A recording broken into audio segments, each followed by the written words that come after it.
Assalamualaikum warahmatullahi wabarakatuh. Halo teman-teman, perkenalkan kami dari kelompok 3. Ada Nafi di sini. Halo, aku Laras. Hai teman-teman, aku Mima. Hai teman-teman, aku Neni. Aku Nila. Salam kenal semuanya. Di sini kami akan membahas tentang where to. Buat yang belum tahu, where to adalah prinsip dasar dalam desain pembelajaran berbasis Understanding by Design atau UBD yang menekankan pada perencanaan pembelajaran yang berorientasi pada tujuan dan pemahaman mendalam. Where to sendiri merupakan singkatan dari Where do we want students to go? Nah, di sini kita juga akan membahas where to di tiap hurufnya bersama kelompok 3. Kita mulai dari huruf W, yaitu where is it going and why. Sebagai seorang guru sekolah dasar, tujuan utama pembelajaran adalah untuk membangun fondasi yang kuat untuk peserta didik dalam hal pengetahuan dasar, manajemen diri, keterampilan sosial, dan pengembangan karakter. Tujuan pembelajaran ini perlu disusun dengan sudut pandang yang luas, mengingat kemampuan peserta didik yang sifatnya bervariasi. Ada yang memiliki keunggulan di bidang akademis, ada yang menonjol di bidang non-akademik, dan ada yang memiliki kecerdasan sosial yang tinggi.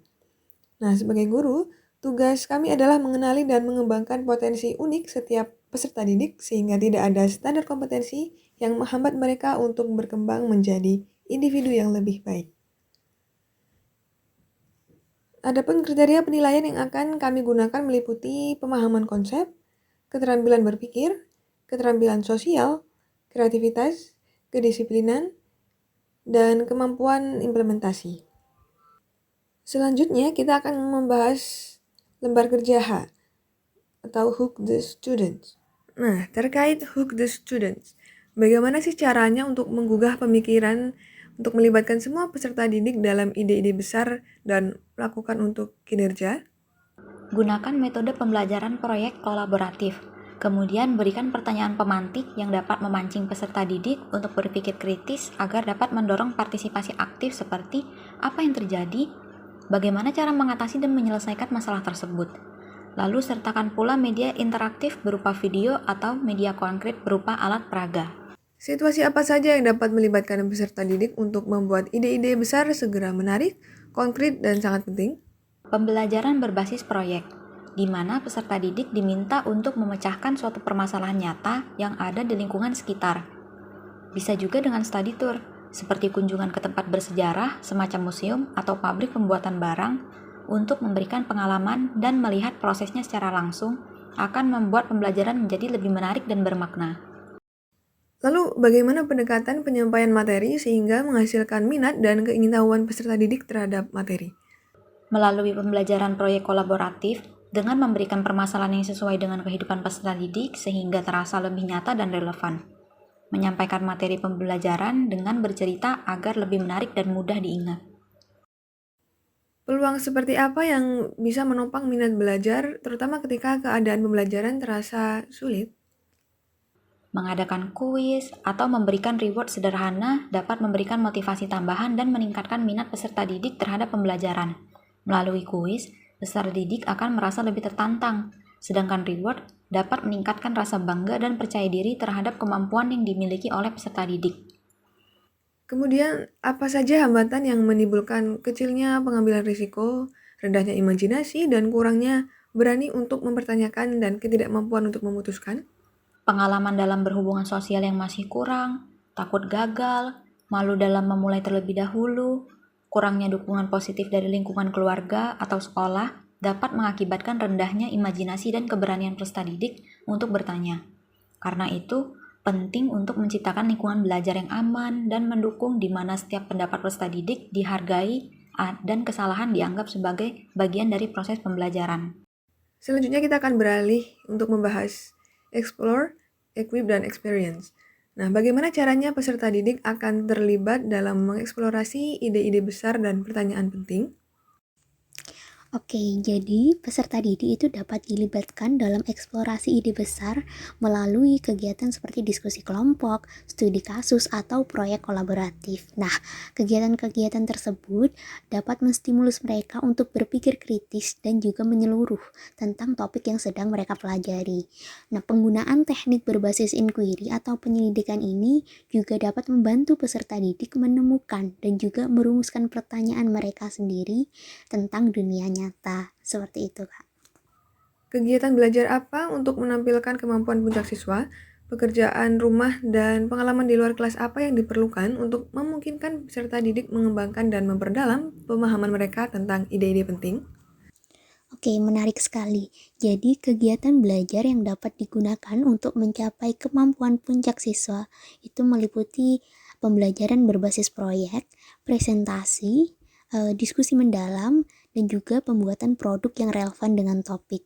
Nah, penggunaan berbagai media dan juga teknologi untuk menyampaikan ide serta pembelajaran aktif ini juga dapat memperkuat pemahaman peserta didik. Oke, selanjutnya kita akan membahas terkait rethink, revisit, dan revise. Bagaimana peserta didik akan dipandu untuk memikirkan kembali pemahaman mereka tentang ide-ide penting? Oke, jadi peserta didik dapat dipandu melalui sesi refleksi, diskusi kelompok, atau sesi umpan balik, di mana mereka diminta untuk mengevaluasi pemahaman awal mereka dan membandingkannya dengan pembelajaran baru.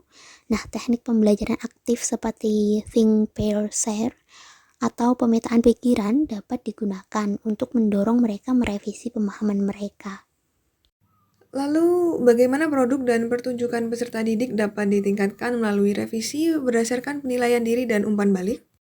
Jadi, produk dan pertunjukan dapat ditingkatkan melalui pertama, penggunaan rubrik penilaian yang jelas, kedua, sesi umpan balik yang konstruktif, tiga, refleksi diri yang memungkinkan peserta didik mengidentifikasi area yang perlu diperbaiki. Nah, diskusi peer review juga dapat memberikan perspektif baru yang membantu peserta didik untuk meningkatkan kualitas pekerjaan mereka. Revisi berdasarkan umpan balik dapat diintegrasikan dalam proses pengajaran yang berkelanjutan. Bagaimana peserta didik didorong untuk merenungkan kembali pembelajaran dan kinerja mereka? Oke, jadi peserta didik dapat didorong untuk merenungkan pembelajaran mereka dengan menyediakan waktu untuk menulis jurnal reflektif atau melalui diskusi kelompok, di mana nanti mereka berbagi pemikiran tentang apa yang sudah dipelajari. Selain itu, guru juga bisa menggunakan self-assessment untuk membantu peserta didik mengevaluasi proses dan juga hasil belajar mereka secara lebih mendalam. Baik, kita beralih untuk membahas exhibit dan evaluate. Bagaimana caranya peserta didik dibimbing dalam penilaian diri, evaluasi diri, dan penyesuaiannya? Oke, jadi berdasarkan informasi dari Bapak Ibu guru, guru tuh bisa memberikan informasi dulu terkait aspek atau kriteria penilaian apa saja nih yang akan dinilai. Misalkan aktif bertanya, aktif berpendapat, atau catatan memuat informasi penting, dan lain sebagainya. Kemudian siswa bisa melakukan penilaian juga terhadap diri sendiri atau menerima masukan dari teman dan juga masukan dari guru. Nah, dari penilaian diri tersebut, siswa diberi kesempatan untuk merevisi dan hal itu bisa dijadikan sebagai bahan evaluasi bagi mereka. Kemudian, bagaimana peserta didik akan terlibat dalam evaluasi diri akhir untuk mengidentifikasi diri, menetapkan tujuan masa depan, dan memiliki semangat belajar? Jadi teman-teman, peserta didik itu juga bisa terlibat dalam kegiatan evaluasi. Nah, melalui apa? Melalui kegiatan refleksi. Jadi peserta didik nanti merenungkan apa sih kelebihanku, apa sih kekuranganku dari kegiatan ini gitu. Jadi guru bisa membantu dengan memberikan pertanyaan-pertanyaan. Misalkan, apa yang kamu pahami dari bacaan ini? Apa kamu bisa memahaminya dengan baik? Atau kosakata apa sih yang menurutmu sulit dari teks ini? Dan lain sebagainya gitu ya. Tapi selain refleksi, guru juga bisa memberikan umpan balik yang tentunya sifatnya membangun gitu ya. Dari kegiatan refleksi diri yang dilakukan, guru nanti bisa mengajak siswa untuk membuat tujuan di pertemuan berikutnya gitu ya. Misalkan untuk pertemuan berikutnya, aku akan mencatat kosakata yang belum aku mengerti dan aku akan mempelajarinya. Itu salah satu contoh tujuan untuk pembelajaran berikutnya gitu ya. Bagaimana peserta didik akan dibantu untuk melihat dari apa yang telah mereka pelajari dan apa yang membutuhkan untuk penyempurnaan lebih lanjut? Terkait dengan hal ini, guru bisa memberikan bimbingan secara personal teman-teman. Jadi guru bisa membahas sejauh mana pemahaman dia, gimana progres dia gitu. Selain itu guru juga terus mencari tahu, terus menggali apa sih yang dibutuhkan sama si anak tadi gitu. Dari situ selanjutnya guru bisa memberikan arahan sesuai dengan kemampuan si anak tadi. Jadi seperti itu teman-teman. Selanjutnya kita beralih untuk membahas tailor to students. Bagaimana mengakomodasi berbagai kebutuhan perkembangan, gaya belajar, pengetahuan sebelumnya, dan minat peserta didik, sambil tetap menjaga arah pembelajaran pada tujuan. Jadi, untuk mengakomodasi berbagai kebutuhan perkembangan, gaya belajar, pengetahuan sebelumnya, dan minat peserta didik, di awal ini guru harus melakukan asesmen diagnostik. Nah, untuk apa? Nah, untuk mengetahui kemampuan siswa. Selanjutnya, bisa dilakukan pemetaan agar lebih mudah untuk merancang pembelajaran sesuai dengan kemampuannya. Pelaksanaan pembelajaran itu berbeda sesuai dengan kemampuannya. Seperti memberikan bimbingan pada siswa dengan kemampuan rendah atau memberi pilihan bacaan dengan tingkat kesulitan yang berbeda. Kemudian, bagaimana cara menyesuaikan rencana pembelajaran apabila ada perubahan kondisi untuk memaksimalkan keterlibatan dan efektivitas pembelajaran? Wow, bagus banget nih pertanyaannya. Jadi cara menyesuaikan rencana pembelajaran apabila ada perubahan kondisi untuk tetap memaksimalkan keterlibatan dan efektivitas pembelajaran ada caranya. Saya punya 6 cara. Yang pertama, kita harus evaluasi kebutuhan dan kondisi guru. Dapat melakukan asesmen cepat terhadap kebutuhan dan kesiapan peserta didik agar materinya tetap relevan. Nah, yang kedua, kita harus menyesuaikan media dan alat pembelajarannya. Yang ketiga, gunakan strategi pembelajaran yang interaktif. Nah, seperti apa? Diskusi, permainan edukatif. Nah, ini untuk meningkatkan keterlibatan peserta didik. Yang keempat, gunakan pendekatan kontekstual yang lebih menarik bagi peserta didik. Yang kelima, sesuaikan bentuk penilaiannya. Seperti apa? Misalnya, dari ujian tulis bisa menjadi proyek kelompok. Dan yang terakhir, yang keenam, kita bisa berikan penghargaan atas partisipasi dan pencapaian peserta didik. Kita beralih ke poin pembahasan yang terakhir, yaitu organize. Pengalaman belajar apa yang paling baik sehingga dapat mengembangkan dan memperdalam pemahaman peserta didik? Belajar yang paling baik sehingga dapat mengembangkan dan memperdalam pemahaman peserta didik, menurut saya ini bisa dengan pengalaman belajar yang interaktif, kemudian kontekstual dan bermakna bagi peserta didik. Kemudian, bagaimana meminimalkan kemungkinan kesalahpahaman?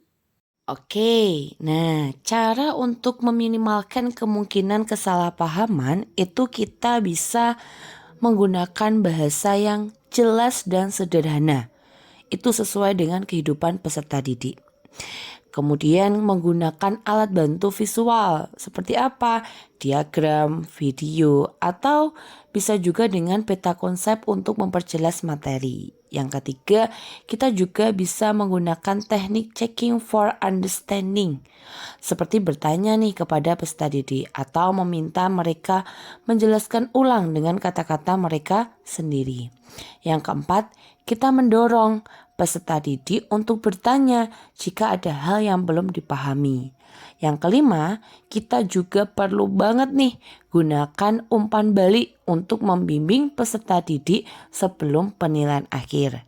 Dan yang keenam, materi yang kita sampaikan itu harus sesuai dengan pengalaman dan tingkat pemahaman peserta didik.